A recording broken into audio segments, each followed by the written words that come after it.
بات، امام اعظم ابو حنیفہ کے ایک شاگرد گزرے امام محمد رحمۃ اللہ علیہ، خوبصورت بڑے تھے، کچھ خوبصورت تھے، کچھ سونا، کچھ منہ دا مٹھا، کچھ پیارے بڑے تھے، کچھ ان کا انداز یہ تھا کہ نفاست پسند بڑے تھے، بڑے نفیس تھے، نکلتے تھے تو تنہا نہیں نکلتے تھے۔ ایک دفعہ بغداد میں تشریف لائے تو بغداد سے انہوں نے ایک بستی اور میں جانا تھا، تو وہاں یہودیوں اور عیسائیوں کا بڑا غلبہ تھا، تو امام محمد رحمۃ اللہ علیہ فرمانے لگے یہودیوں عیسائیوں کے بیچ سے گزرنا ہے تو کوئی یہی نہ سمجھے کہ ان کے تو پلے کچھ نہیں، کہنے لگے سونے گھوڑے لاؤ عربی نسل کے۔ 30 شاگرد ساتھ تھے، ان کو بھی ساتھ تیار کیا، عربی نسل کے 30 گھوڑے اور 30 شاگرد، ان کو کہا بھی دستاریں درانا اونچی باندھنا، تو دستاریں بھی باندھی انہوں نے کلے والی بڑی خوبصورت، شاگردوں کو بھی جبے پہنائے، خود بھی جبہ پہنا، سفید رنگ کی اعلیٰ نسل کی گھوڑی آگے آگے، پیچھے 30-32 شاگرد۔ اور جب آپ گزرے نا بغداد کے آگے اس علاقے سے، یہاں یہودی عیسائیوں کی بھی کثرت تھی، عورتوں کی عادت ہوتی تھی پرانے زمانے میں مہمان دیکھنے کے لیے چھتوں پہ چڑھ جاتی، کچھ اپنے دروازے پہ کھڑی ہو جاتی، کچھ دیکھتی کھڑکیوں میں سے کہ گزر رہا ہے کوئی مہمان، تو یہودیوں کی عیسائیوں کی بہت ساری عورتیں چھتوں پہ چڑھ گئیں، تو مسلمان نعرے لگانے لگے امام محمد آ گئے، امام محمد آ گئے۔ کچھ پہلے ہی بڑے حسین تھے،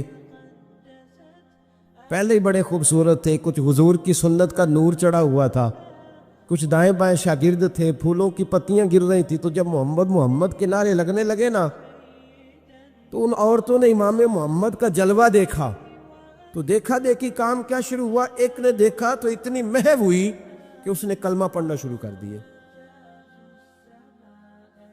اس سے کلمہ سن کے تو دوسری نے بھی پڑھا، تیسری نے بھی پڑھا، چوتھی نے بھی پڑھا، بیبیاں بلند آواز سے مسلمان ہونے لگی، ان کو دیکھا دیکھی مرد بھی پڑھنے لگے، ڈھیر سارے یہودی عیسائی مسلمان ہو گئے۔ ایک مسلمان ان سے کہنے لگا تمہیں غلطی لگ گئی ہے، یہ ہمارے نبی محمد نہیں۔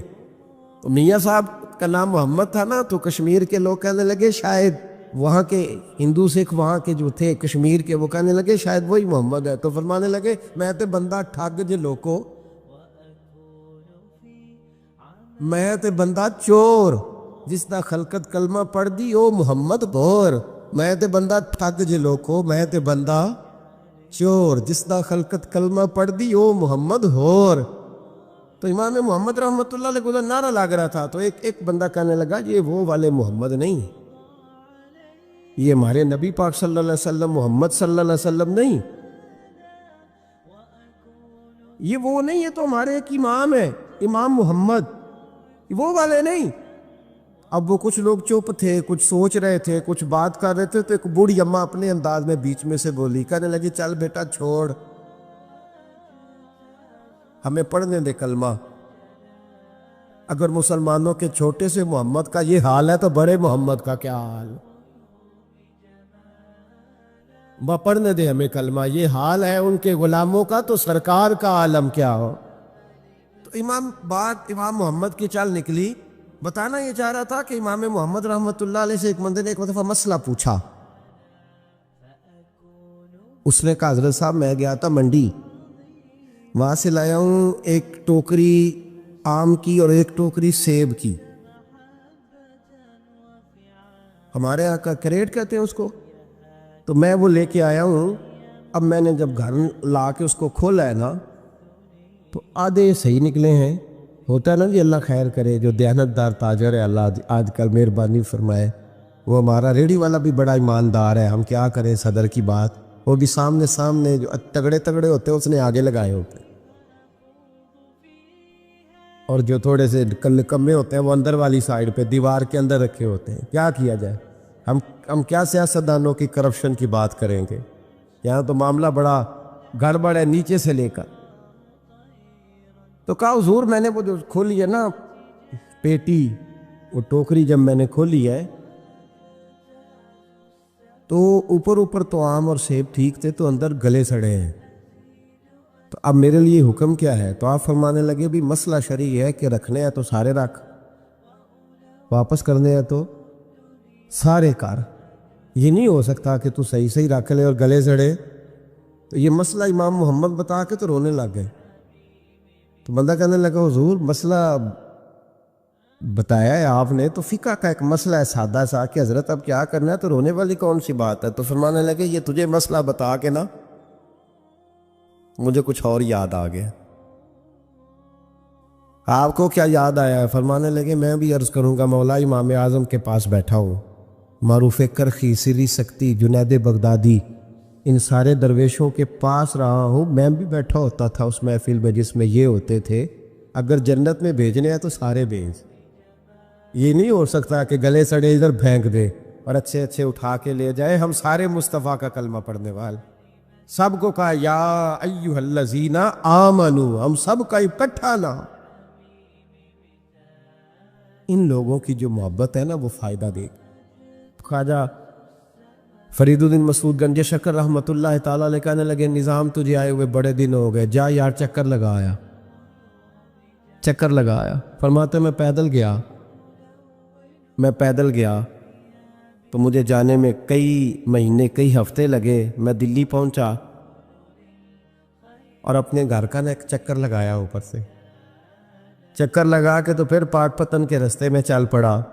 کہتے ہیں واپس پہنچا تو حضرت بابا فرید صاحب رحمۃ اللہ علیہ نے دن گنے ہوئے تھے، کہنے لگے یار اتنے ٹائم میں تو واپس آیا ہے نا، اتنا ٹائم تو آنے جانے پہ لگتا ہے، کہ غریب نواز محسوس نہ فرمائیے گا، آپ نے کہا تھا چکر لگایا، تو حضور میں ایک چکر ہی لگایا ہے، پھر میں واپس آ گیا ہوں، بات ہی چکر کی ہوئی تھی۔ خود دیکھیں نا نبی پاک صلی اللہ علیہ وسلم نے فرمایا ابو ہریرہ کوئی کام بھی کیا کر یار، یہیں بیٹھا رہتا، عرض کی حضور صحیح ہے۔ اٹھے، سامنے ایک ستون تھا، اس کے پیچھے سے ہو کے نا واپس آ گئے، تو حضور نے فرمایا گئے نہیں، کہ حضور نے آپ نے فرمایا تھا جایا آیا کر، گیا ہوں پر میرا دل ہی نہیں لگا۔ بھئی تو یہاں سے ہو کے واپس آ گیا، کہیں جانا تو تھا نا، یہیں سے ہو کے۔ تو ان لوگوں کے صالحین کی محبت کے راستے میں کوئی چیز رکاوٹ نہیں بنی۔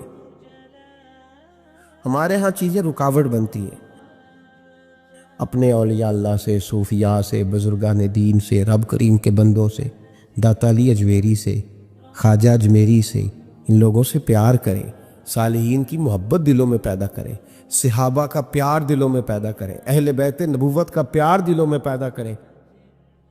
یار یہ حدیث جو ہے نا، یہ امید کی کرن ہے، یہ روشنی کا مینار ہے کہ میرے نبی پاک نے فرمایا جو جس سے پیار کرے گا قیامت میں اسی کے ساتھ رکھا جائے گا۔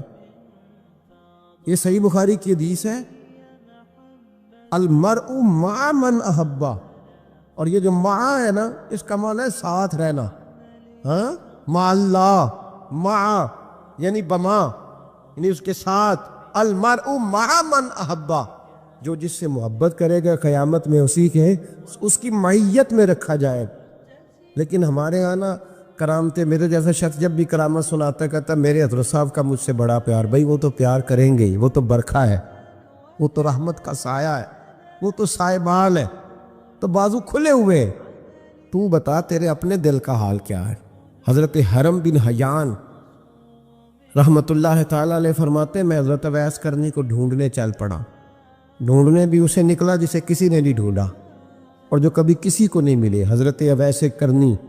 یہ فقرہ کسی درویش نے نا حضرت اویس کرنی کے لیے کہا، یہ فقرہ پورا فٹ انہیں پہ آتا ہے، اسی کسی دے کچھ نہیں جلا دے تے نہ کوئی ساڈا دردی، کوئی جرانہ نہیں، کوئی دوستانہ نہیں۔ حضرت اویس کرنی کا مزار بھی کنفرم نہیں کہ کدھر ہے، بس اسی کسی دے کچھ نہیں لگ دے، کیا ضرورت ہے، بس ٹھیک ہے، اپنا جو ہے انداز سارے زمانے سے علیحدہ کر کے رکھا انہوں نے، علیحدہ، الگ تھلگ۔ تو حضرت خواجہ اویس کرنی کو ڈھونڈتے ڈھونڈتے کہتے ہیں میں گیا، کرن گیا، حرم بھی نہیں، یہ داتا صاحب نے اس کو لکھا ہے، فرماتے ہیں میں گیا تو مجھے لوگوں نے کہا وہ تو حج کرنے چلے گئے۔ کہتے جب میں مکے گیا تو میں نے لوگوں سے پوچھا اویس کرنی آئے تھے؟ کہنے لگے ہم تو نہیں جانتے۔ یہ تو میرے جیسے لوگ ہوتے ہیں نا جن کی تصویریں زیادہ نکلتی ہیں، تو جن کی ویڈیو زیادہ ہوتی ہے تو لوگ زیادہ جاننے لگتے ہیں، ورنہ رب کریم کے بندے تو چھپے ہوئے۔ چکر میں پڑے ہی نہیں، کون اویس کرنی؟ تو انہوں نے کہا کہ حضرت اویس کرنی چہرے پر برس کے داغ ہیں، کمزور سا وجود ہے، داڑھی زیادہ گھنی نہیں۔ جب حالات بتائے تو کہنے لگے اس طرح کا ایک شخص آیا تھا، اس نے طواف کیا تھا، پہلے بھی دنیا کرتی ہے پر جب اس نے کیا ہے نا تو اس کے طواف نے وہ خود بھی رویا ہے اور بھی بڑے روئے ہیں۔ وہ جب حجر اسود پہ آیا ہے تو رنگ بدلتا دیکھا ہے۔ کہا وہ کدھر گئے؟ کہنے لگے پورا نہیں پتا، اتنا ضرور خبر ہے کہ ان کے انداز بتاتے تھے کہ اب مدینے جائیں گے۔ جناب حرم بن حیان کہتے ہیں پھر میں مدینے گیا، میں نے خواجہ اویس کو ڈھونڈا۔ میں نے کہا یار میں نے حضرت خواجہ اویس کرنی کو ملنا ہے، کسی نے بتایا ہے کہ وہ مدینہ شریف آئے۔ تو لوگ کہنے لگے ہم نہیں جانتے وہ کون ہے، لیکن نا دنیا جان گئی، دنیا میں بڑا کچھ ہو گیا، بائی نیم لوگ جاننے لگے، ہوٹلوں پہ پہچاننے لگے، سڑکوں پہ پہچاننے لگے۔ لیکن بات تو یہ ہے کہ جن کو پہچاننا چاہیے اگر وہ پہچان لیں پھر تو بڑی بات ہے، پھر تو بڑی بات ہے۔ لیکن اگر وہاں ہی پہچان نہ ہو سکے تو پھر تو معاملہ بڑا الگ سا ہے نا۔ عزیز بھائی، حضرت خواجہ اویس کرنی کے بارے میں پوچھا تو مدینہ شریف کے زائرین اور وہاں کے مقامی لوگ بھی کہنے لگے کوئی نہیں پتا، ہم نہیں جانتے، ملے ہی نہیں۔ تو کہا باریک سا وجود ہے، پرانا سا لباس ہے، برس کے داغ ہے، چہرے پہ داڑھی زیادہ گھنی نہیں، کسی کو پاس نہیں بٹھاتے۔ اور پھر ایک جملہ اور کہا، سنا ہے روتے ہیں تو بڑے درد سے روتے ہیں، سنا ہے بھیگی رہتی ہیں پلکیں، سنا ہے ان کی پلکیں بھیگی رہتی ہیں۔ میں 2-4 دن پہلے کسی سے سن رہا تھا شعر، اس نے کہا تھا ایک واری میریاں کھیاں تو انہوں نے اتھرو پونجے سن، ہن چسکا پہ گیا رونے دا، ہر ویلے یا ہوزاریے۔ کہتے ہیں کہ وہ اس طرح کی اس کی کیفیت ہے۔ کہتے ہیں میں نے کہا یار وہی تو اویس کرنی تھے، کدھر گئے؟ کہنے لگے کوئی خبر نہیں، جب وہ آئے ہیں تو ان کے آنے کا انداز ہی نرالا تھا۔ سسکیاں اور آہیں نکل گئیں اس شخص کی جب وہ مدینے آیا۔ حضرت حرم بن حیان کہتے ہیں میں ڈھونڈتا رہا، تلاش کرتا رہا، پھر میں ان کو ڈھونڈتے ڈھونڈتے عراق میں آیا تو نہر فرات کے کنارے ایک کمزور سے آدمی کو ریت کے ٹیلے پر بیٹھ کے وضو کرتے دیکھا۔ کہتے ہیں جب ان کا وضو مکمل ہوا تو میں نے کہا السلام علیکم، تو کہتے انہوں نے چہرہ نہیں پھیرا، وہیں بیٹھے بیٹھے کہنے لگے وعلیکم السلام یا حرم بن حیان، یا حرم بن حیان وعلیکم السلام۔ کہتے میں نے کہا کہ من انت، آپ کون ہے؟ تو کہنے لگے وہی ہوں جسے تم مکے اور مدینے ڈھونڈتا رہا۔ تو کہتے میں نے کہا حضور آپ میرا نام کیسے جانتے ہیں؟ بڑا خوبصورت جملہ ہے، اللہ کرے آپ کو جی یاد رہے، سبق کبھی نہ بھولنا، یہ سبق کبھی نہ بھول۔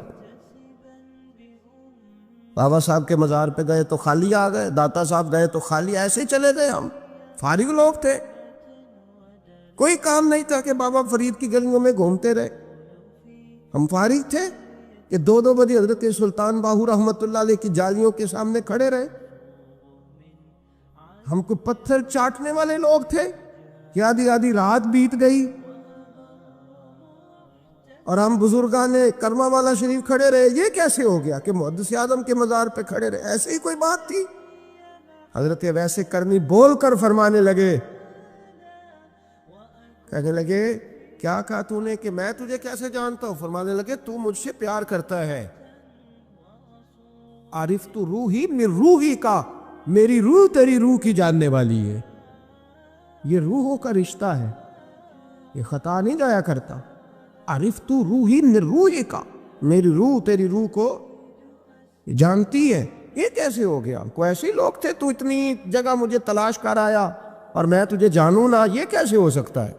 یہ کیسے ممکن ہے؟ تو ڈھونڈتا رہا گلی گلی اور میں کہوں کہ میں تجھے جانتا نہیں؟ فرمایا حرم بن حیان میں، ہاں میں دعا کرتا ہوں اللہ کی بارگاہ میں کہ رب کریم مجھے اور تجھے جنت میں اکٹھا کر دے۔ کہتے ہیں جب انہوں نے یہ دعا کی تو وہ چل پڑے۔ میں نے کہا حضور کہاں جا رہے ہو؟ فرمانے لگے میرا پیچھا نہ کرنا، میں کسی اور منزل کا مسافر ہوں۔ اور جس رستے میں چل رہا ہوں نا، ان منزلوں پہ ساتھ نہیں کسی کو لیا جاتا. یہ میری اپنی ذاتی منزل ہے.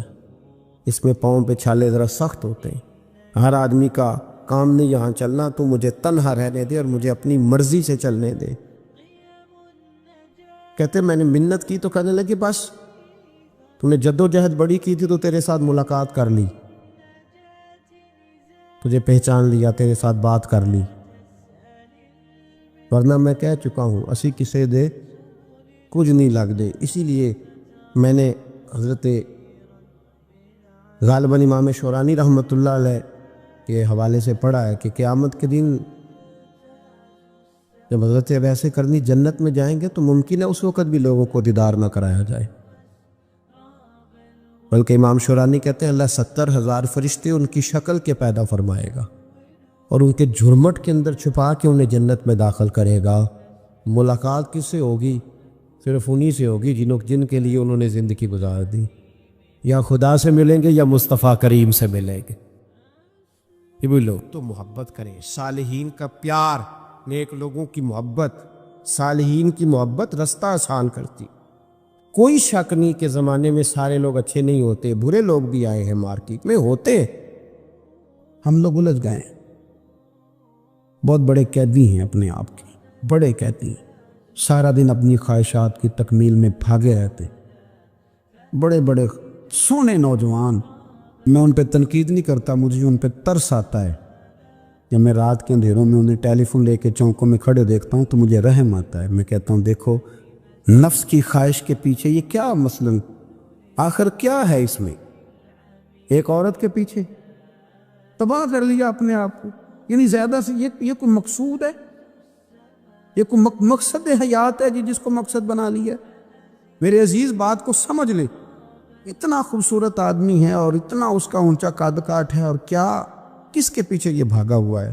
بڑا سمجھدار، دانشور، عقل مند آدمی، ذی روح بندہ، لیکن اس کا سٹیٹس آپ یہ ملاحظہ کریں کہ وہ 20-40 ہزار کی خاطر جھوٹ بولتا ہے، دھوکہ دیتا ہے، فریب اور فراڈ کرتا ہے. ہم اپنی نفسانی خواہشات کے پیچھے اس طرح بھاگتے ہیں کہ ہم اصل سے رہ جاتے ہیں. میری باتوں کی سمجھ آ رہی ہے آپ حضرات؟ تھوڑا تھوڑا کر کے، ایک ایک کر کے ان کی باتیں کم مانی.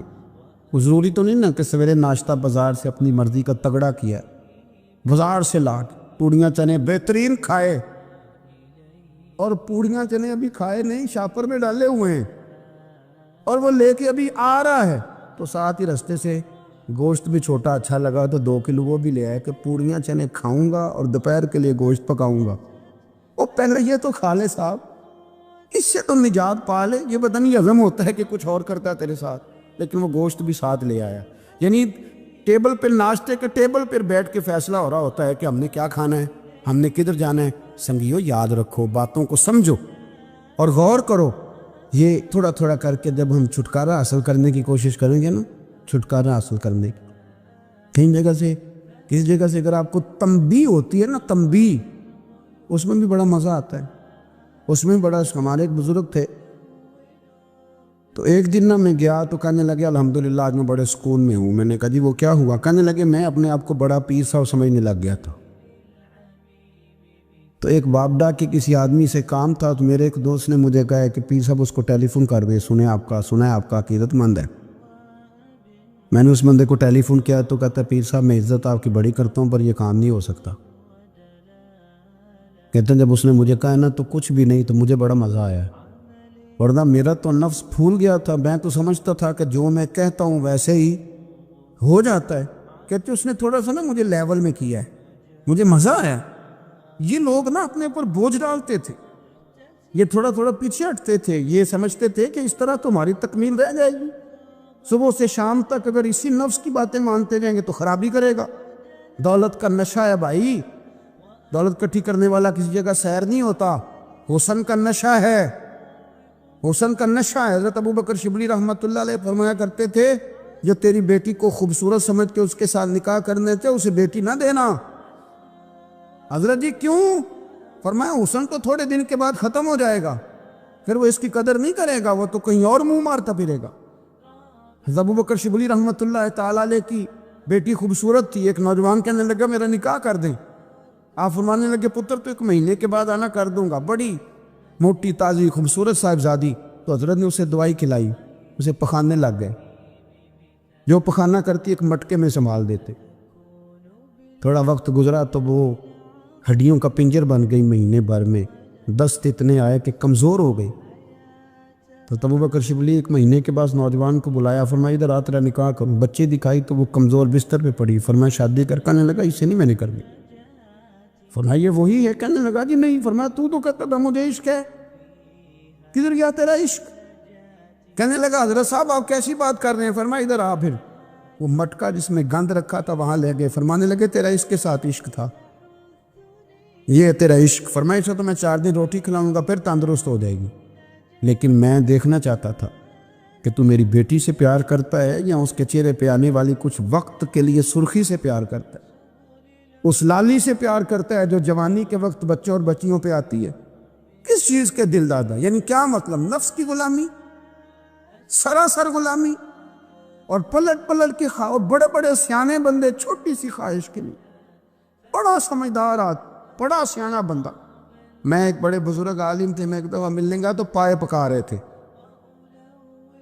خود پائے پکا رہے تھے، تو وہ بڑے پیار کی بات ہوتی ہے نا جی، تو تامت باندھی ہوئی اور بڑی جناب خستہ حالی، اور وہ پائے پکا رہے ہیں۔ تو میں نے ان سے کہا، میں نے کہا حضرت جی پائے تو کسی اور نے بھی پکا لینے تھے، آپ بخاری لے کے بیٹھتے، چلو میری طرح کا کوئی بندہ آپ سے استفادہ بھی کر لیتا۔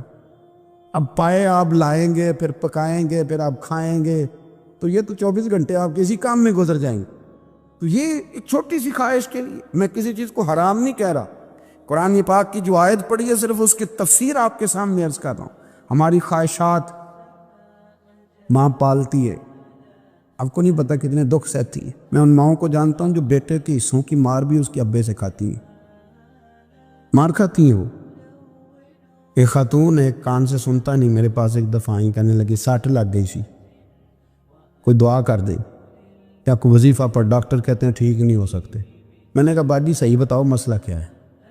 کہنے نہیں کچھ بھی نہیں، مسئلہ کیا ہونا ہے، پتر غلط نکل آیا ہے، اس کا باپ روز مارتا ہے، آج میں آ بھی گئی ہوں تو اس نے ایک تھپڑ میرے کان پہ مار دیے، پردہ پھٹ گیا۔ مائیں مار کھاتی ہیں، لیکن وہ پتر جس کو بڑی محنت سے پالا ہے، وہ جوان ہوتا ہے تو اماں سے کہتا ہے تجھے چھوڑ دینا ہے، پر جس لڑکی سے میرا ٹیلی فون پہ رابطہ ہے اسے نہیں میں نے چھوڑنا، وہ نہیں چھوڑ سکتی، ہر شے کچل جاتا ہے وہ۔ اماں کبھی لیٹ کے رات کو سوچتی ہے کہ یہ تو میری کل کمائی تھی، میں تو آج اس کے حصے کے تھپڑ اپنی گالوں پہ برداشت کر رہی ہوں، تو یہ کدھر گیا؟ اردشیر نام کا بادشاہ تھا، حضرت محدث ابن الجوزی آج سے کچھ 700 سال پہلے لکھتے۔ اردشیر بادشاہ بڑا خوبصورت تھا، جوان تھا، بڑا عقل مند تھا، اس نے اس طرح کی قریب قریب کی ساری ریاستوں پہ قبضہ کر لیا، بڑا عقل مند زیرک تھا، قبضہ ہو گیا۔ ایک بادشاہ بڑا سخت تھا، اس کے ساتھ جب پنجہ آزمائی ہوئی تو اردشیر کہتا ہے اس پہ میرا قبضہ نہیں ہو رہا تھا، اور جب ہم نے ساری ریاستوں نے مل کے اس پر حملہ کیا تو ایک قلعے کے اندر قلعہ بند ہو گیا۔ اردشیر بڑا خوبصورت آدمی تھا، بڑا سمجھدار تھا، تو وہ بادشاہ قلعہ بند ہو گیا، اس نے کہا نکلنا ہی نہیں، اب وہ اندر بند ہے، یک بارگی حملہ کیا تو وہ بڑا بڑا قلعہ تھا اس میں بند ہو گیا۔ اس بادشاہ کی نا جس پر حملہ کیا، اس کی بیٹی اچانک ایک دن قلعے کی دیوار پہ چڑھی تو اردشیر کے حسن و جمال کو دیکھا تو عاشق ہو گئی، اور اپنے ہی باپ کے خلاف اسے کہنے لگی کہ اگر تو میرے ساتھ شادی کا وعدہ کرے نا تو میں تجھے رستہ بتاتی ہوں حملہ کرنے کا۔ اس نے کہا میرا وعدہ رہا، تو رستہ بتا۔ اس نے رستہ بتایا اس لڑکی نے، اور بادشاہ نے حملہ کیا تو اس کا باپ قتل کیا، اس علاقے پہ قبضہ کیا شادی کے وعدے پر۔ ہاں نفسانی خواہش بندے کو اندھا کر دیتی، نہیں سمجھ آتی اس کو میں کدھر جانا، اندھا کر دیتی۔ حملہ کیا، اور جب اس لڑکی کو لے کے آیا نا اپنے محل میں، تو پہلے دن شادی کی پہلی رات تھی، تو بستر بچھایا کنیز نے، تو وہ کبھی کروٹ ادھر بدلتی کبھی ادھر بدلتی، تو بادشاہ کہنے لگا کیا ہے؟ کہنے لگی بستر میں کچھ ہے، مجھے تکلیف دے رہی۔ اس نے چراغ جلائے اور جب بستر اٹھایا تو ایک اتنا سا دھاگا نکلا، دھاگے سے عموماً تکلیف نہیں ہوتی، تو اس نے کہا تو اتنی نرم و نازک ہے کہ دھاگا کہنے لگی میرا باپ نا میرے ساتھ اتنا پیار کرتا تھا کہ روز میرا بستر بھی خود بچھاتا تھا، اور اس نے آلہ رکھا ہوا تھا، وہ ناپتا تھا کہ کوئی پایا اونچا نیچا تو نہیں، میری بیٹی کا بیلنس سوتے وقت خراب نہ ہو جائے، اور میرے لیے گوشت اور کپڑے بھی خود پسند کر کے لاتا تھا، کھانے پینے کا خود خیال کرتا تھا۔ اردشیر کہنے لگا اچھا وہ اتنا پیار کرتا تھا، اور پھر تو نے اس کے ساتھ کیا کیا؟ کہنے لگا بلاؤ کنیزوں کو بلایا، فرمایا اس کو اٹھاؤ اور جلاد کے پاس لے جاؤ، اسے کہو کہ اس کے بال ایک گھوڑے کے ساتھ باندھے، پیر دوسرے گھوڑے کے ساتھ باندھے، اور ایک گھوڑا ادھر بھگا دے، کدھر بھگا دے۔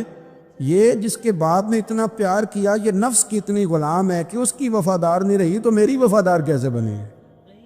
اس نے اتنے نازوں سے پالا کہ دھاگا اسے برداشت نہیں۔ او یارو یاد رکھو، اگر نفس کی غلامی کرو اور بڑے بڑے وفاداروں کو چھوڑ کے غلامی کرو تو پھر کہو وفادار مل جائیں، کوئی بول لڑا نہ بول بیٹھی۔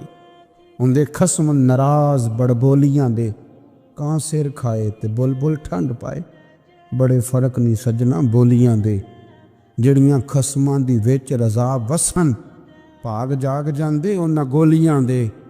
آپ ادلیاں نو سردار پین تکے تے شرما والیاں نو چوٹے ڈولیاں دے۔ اپنے نفس کے پیچھے چلو گے تو یہ تباہی ہے۔ جب ہم نے کسی سے وفا نہیں کی تو یہ کیا امید ہوئی کہ دنیا ہم سے وفا کرے گی؟ اللہ رسول کی مرضی کے مطابق اصول پسند زندگی بنائیں، ایک ایک کر کے اپنی خواہشات سے پیچھے ہٹے، تھوڑے پہ گزارا کرنا سیکھیں، اپنے نفس کو سمجھائیں۔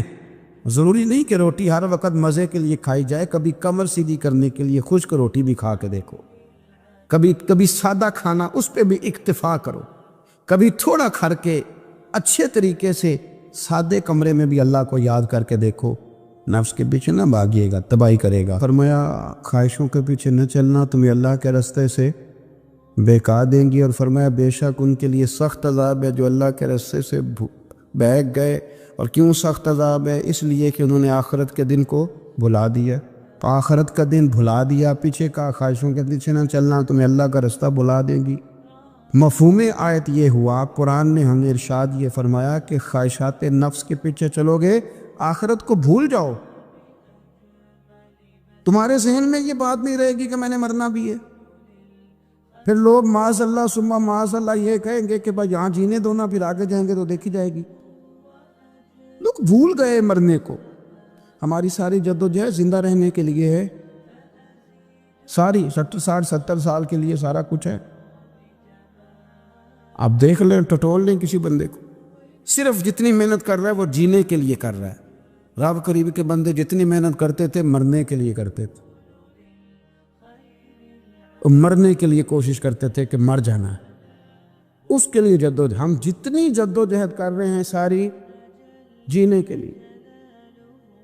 لیے۔ میرے رسول کریم صلی اللہ تعالیٰ علیہ وسلم کا ایک فرمان ہے مسند امام احمد بن حنبل میں، اور بڑا نرالا، بڑا انوکھا اور بڑا معنی خیز ہے۔ حضور سید عالم صلی اللہ تعالیٰ علیہ وسلم نے فرمایا بڑا بیوقوف ہے وہ شخص، ذرا ترتیب دیکھیے، حضور کی زبان سے نکلے ہوئے حکمت کے موتی، مسند امام احمد بن حنبل۔ فرمایا وہ بڑا بیوقوف بندہ ہے جو چلتا اپنی خواہشات نفس کے پیچھے ہے اور امید یہ رکھتا ہے کہ رب مجھے آخرت میں انعام عطا کرے گا۔ چلتا کس کے پیچھے ہے؟ خواہش کے پیچھے، اور کہتا یہ ہے کہ اللہ مجھے قیامت میں انعام دے گا، تو انعام تو اسے دیا جاتا ہے نا جو محنت کرتا ہے۔ دیکھیں نا، جس کا منہ پنڈی کی طرف ہے تو پنڈی وہ پہنچے گا کہ وہ جس کا منہ پنڈی کی طرف ہے وہ لاہور پہنچ جائے گا۔ منہ پنڈی کی طرف کرنا اور خواہش لاہور کی رکھنا، منہ کر لینا لاہور کی طرف اور خواہش پنڈی کے رکھنا، تو میاں یہ تو نہیں نہ ہوگا۔ پیچھے جو تلے خواہشات نفسانیہ کے ہمارے ہاں نا بہت بڑا رٹا ہے۔ آپ یقین کریں، میں اکثر کہتا ہوں، میں یہ کہا کرتا ہوں کہ ہمیں نا اپنی مرضی کا سارا کچھ چاہیے، اپنی مرضی کا، اور سارا کچھ۔ ابا جی بھی اپنی مرضی کے، بچے بھی، استاد بھی، پیر صاحب بھی، پیر صاحب بھی یعنی میری مرضی کے ہونے چاہیے۔ بھائی وہ پیر صاحب ہے یا تو اس طرح کرنا کہ تو خود پیر بن جا، وہ بھی میری مرضی کا، ہر شے میری مرضی کی۔ بلکہ قرآن مجید کے 13ویں پارے میں تو رب فرماتا ہے لوگوں نے نفس کی خواہش کو خدا بنا لیا ہے، نفس کی خواہش کو خدا بنا لیا، اس کے پیچھے بھاگتے ہیں۔ اپنی خواہشات تھوڑی تھوڑی کم کریں، زندگی میں تھوڑی کم کریں۔ پرانے کپڑوں پہ بھی ایک سیزن نکال کے دیکھیں۔ ایک وقت کا کھانا جو اپنا آپ کا من بڑا چاہ رہا ہے نا، تو ایک وقت کا کھانا صرف اللہ کی رضا کے لیے کسی غریب کو دے کے دے۔